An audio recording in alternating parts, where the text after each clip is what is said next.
ফেসিবাদীরা পালিয়ে গিয়ে দেশের মানুষকে কি শান্তি দিচ্ছে? সর্বশেষ ঘটনা, আমাদের কলিজার টুকরা, আমাদের ভাই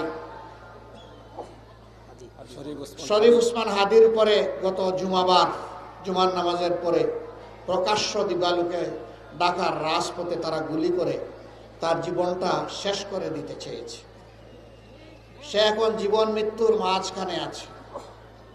মহান রবের দরবারে দোয়া করি, হে রাব্বুল আলামিন, তুমি তো মৃতদের মধ্য থেকেও জীবন বের করে আনো, তুমি এরকমই একটা জীবন ফিরিয়ে দাও, তাকে সুস্থ করে আবার বিপ্লবী বাংলাদেশের জনগণের বুকে ফিরিয়ে দাও। মুক্তির এই মুসিল মুক্তির মঞ্জিলে না পৌঁছা পর্যন্ত আর থামবে না ইনশাআল্লাহ।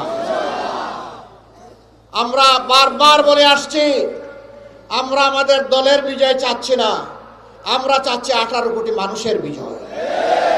এই বিজয়ই হবে আমাদের দলের বিজয়। 18 কোটি মানুষের বিজয় হিসাবে যা চিহ্নিত হবে, সেই বিজয়ের আমরা হব অংশীদার ইনশাআল্লাহ।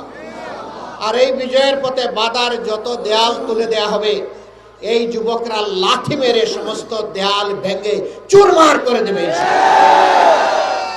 কোন দেয়ালে আমরা টিকতে দেব না, কোন ষড়যন্ত্র করে লাভ হবে না।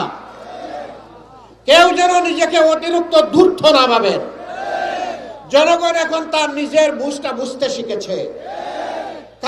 কাউকে আর ছাড় দেওয়া হবে না।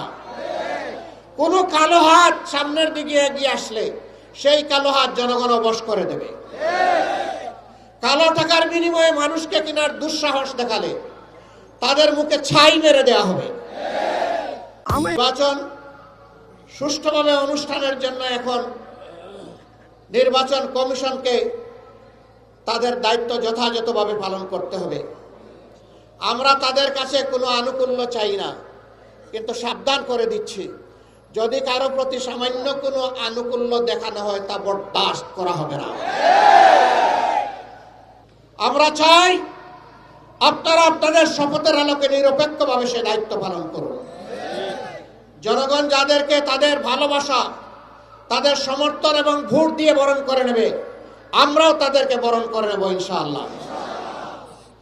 কিন্তু জনগণের ভালোবাসাকে অপমানিত করে, উপেক্ষা করে বাঁকা রাস্তায় কেউ চলতে চাইলে সেই রাস্তা বন্ধ করে দেওয়া হবে।